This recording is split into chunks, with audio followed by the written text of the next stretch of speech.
Hoje eu vou te ensinar a como não entrar num culto. Oi gente, tudo bem? Eu sou a Camila e no vídeo de hoje eu vim falar sobre a leitura de Cultos, a linguagem secreta do fanatismo, da Amanda Montell. Esse livro tá parado há algum tempo na minha estante e eu queria ler ele há muito tempo. E aí certo dia nas últimas semanas eu falei, poxa, por que eu não pego esse livro agora? E foi a melhor coisa que eu fiz. Esse livro aqui me deixou fascinada sobre toda essa construção do que é um culto. Então aqui a gente começa a leitura com uma introdução sobre o que é um culto, o que é uma seita e como identificar tudo isso. E eu pensei que eu ia encontrar só um conteúdo sobre cultos e seitas num estilo Jim Jones, Manson, mas não, isso aqui vai muito além disso. Então a gente começa o livro descobrindo que cultos basicamente são uma linguagem. Eles têm uma linguagem própria, que se categorizam em várias vertentes. Então, normalmente, cultos usam um dialeto próprio. Eles usam de eufemismo para deixar a linguagem mais branda para coisas absurdas. E aí a gente entra em categorização dentro dos grupos, uma construção de grupo que diferencia muito o nós e eles, quem está dentro do grupo e quem está fora do grupo e não acredita nisso. E a introdução do livro é muito ampla.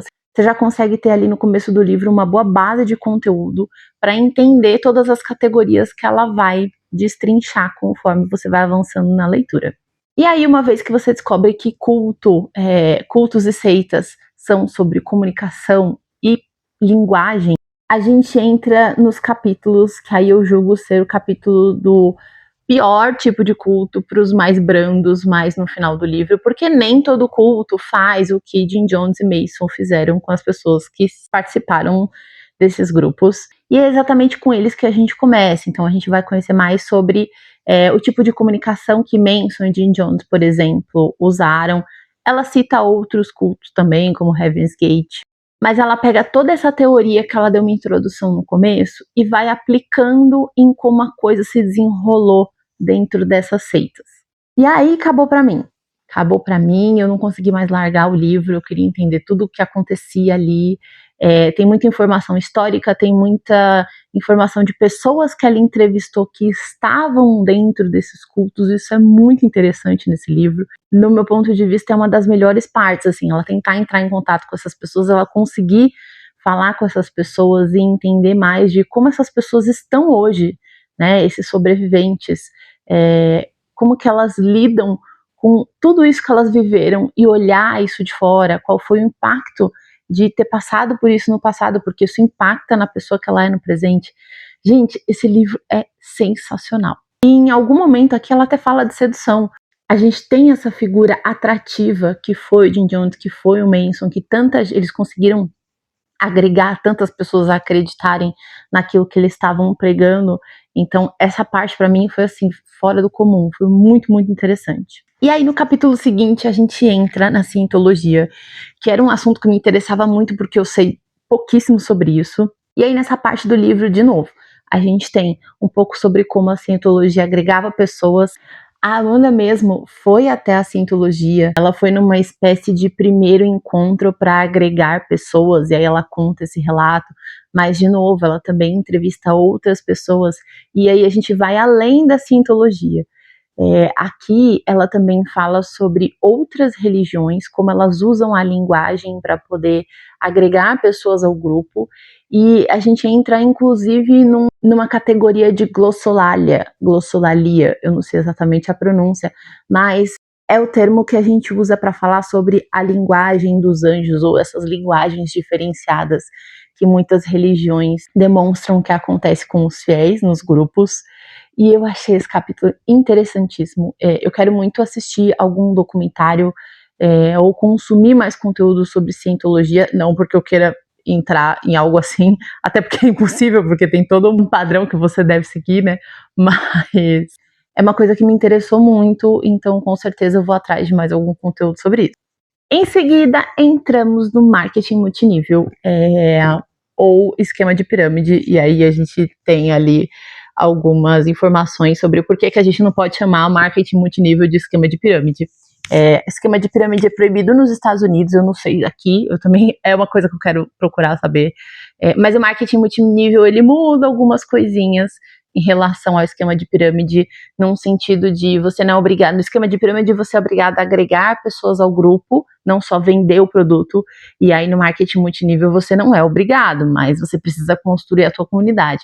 Então, é um negócio que me pegou muito, porque eu consigo pensar em pelo menos 2 momentos na vida, de um momento que eu era jovem adulta, que eu quase entrei num esquema de marketing multinível e que eu olho hoje que se eu tivesse entrado ia fazer muito mal para mim. E aí, mais uma vez, ela conta como as empresas de marketing multinível usam da linguagem para poder agregar pessoas. Então, aqui, de novo, a gente tem a categorização das pessoas, dos empreendedores, então tem vários níveis. Tem palavras que são criadas, assim como na cientologia, no marketing multinível também, palavras que são criadas, que são usadas dentro do grupo, e aí esse é o tipo de coisa que diferencia o nós e o eles. Gente, é muito interessante como são coisas não completamente diferentes, mas a gente tem 2 polos, né, bem distantes, um de venda e um de religião, por exemplo, e aí a gente tem o mesmo tipo de aplicação, de utilização da linguagem para poder fazer dar certo, para poder fazer agregar pessoas e construir aquela comunidade. Isso é muito louco. Ainda no marketing multinível, mais para o final dessa parte, ela também fala sobre a linguagem corporativa, né? Algumas coisas que podem, inclusive, adoecer as pessoas e levar elas a um burnout, por exemplo. Sensacional.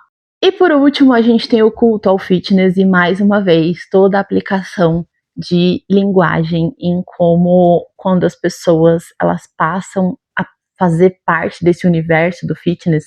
E aí no livro ela cita algumas coisas mais específicas que são dos Estados Unidos, mas a gente pode tranquilamente pegar toda essa narrativa e aplicar as coisas que a gente vive aqui. Mas aqui no livro ela fala muito sobre box de crossfit, sobre o Peloton, que é um aplicativo, e aí tem professores, que esses professores se acham os reis, e tem toda uma forma de comunicar as coisas, de agregar pessoas.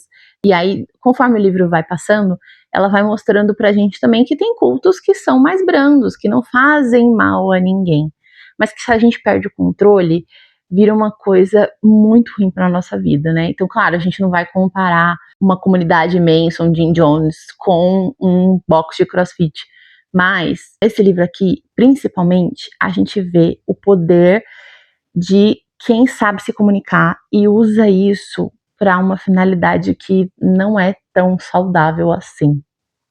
E é por isso que esse daqui com certeza vai ser um dos meus livros favoritos desse ano.